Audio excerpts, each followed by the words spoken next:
اسرائیل نے یہ اعلان کیا ہے کہ وہ فلسطینیوں کو جنگی علاقے سے ساؤتھ غازہ میں ٹرانسفر کرنے کی تیاری کر رہا ہے کیونکہ اس علاقے کے کچھ سب سے ادھک آبادی والے علاقوں میں اسرائیل اپنے حملوں کے پلان کو آگے بڑھا رہا ہے۔ اسرائیل نے کہا ہے کہ وہ نارتھ غازہ شہر انکلیو کے سب سے بڑے شہری سینٹر پر کنٹرول حاصل کرنے کے لیے ایک نیا حملہ شروع کرنے کا ارادہ رکھتا ہے۔ رپورٹ دیکھیے۔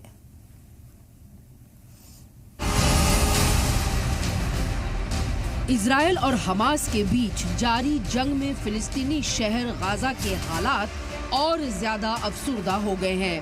گزشتہ دنوں اسرائیل نے غازہ میں جنگ سے متاثر علاقوں سے وہاں کے شہریوں کو ساؤتھ حصے میں ٹرانسفر کرنے کا پلان بنایا تھا۔ اس کے تحت اسرائیلی فوج نے 16 اگست 2025 کو بڑا اعلان کرتے ہوئے بتایا کہ 17 اگست 2025 سے غازہ کے لوگوں کو باقی راحت کا سامان پہنچایا جائے گا۔ بتا دیں کہ یہ قدم غازہ سٹی پر نئے آرمی آپریشن کی تیاری کے تحت اٹھایا گیا ہے۔ اسرائیل نے کہا کہ فوجی کارروائی سے پہلے غازہ کے شہریوں کو محفوظ جگہوں پر ٹرانسفر کیا جائے گا۔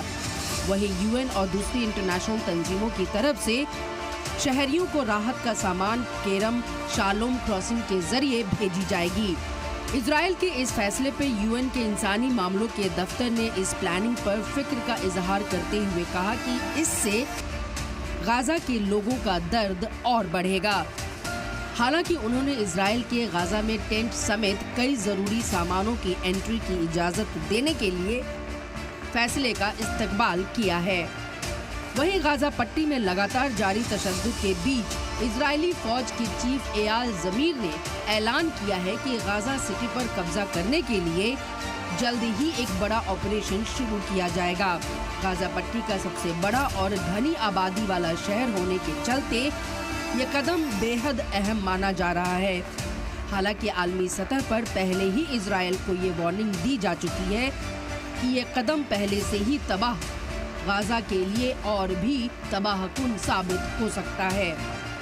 اسرائیل حماس کے بیچ جنگ میں ایک نیا موڑ تب آ گیا جب اسرائیل کے اندر ہی سرکار کے خلاف ناراضگی سامنے آنے لگی۔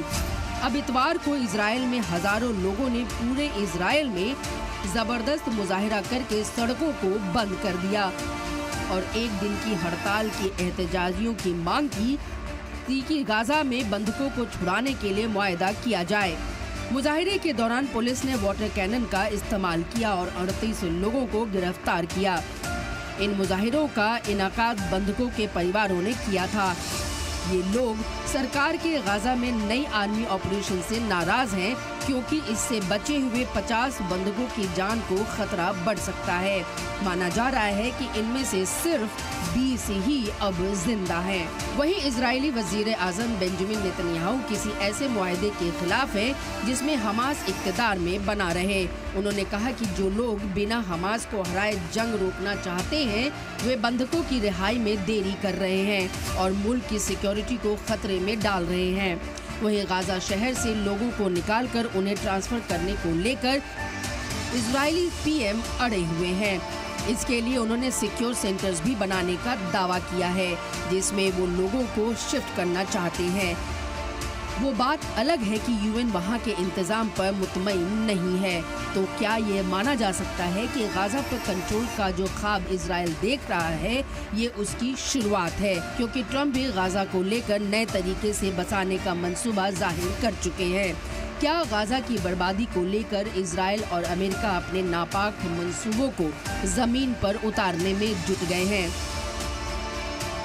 بیورو رپورٹ، سلام TV۔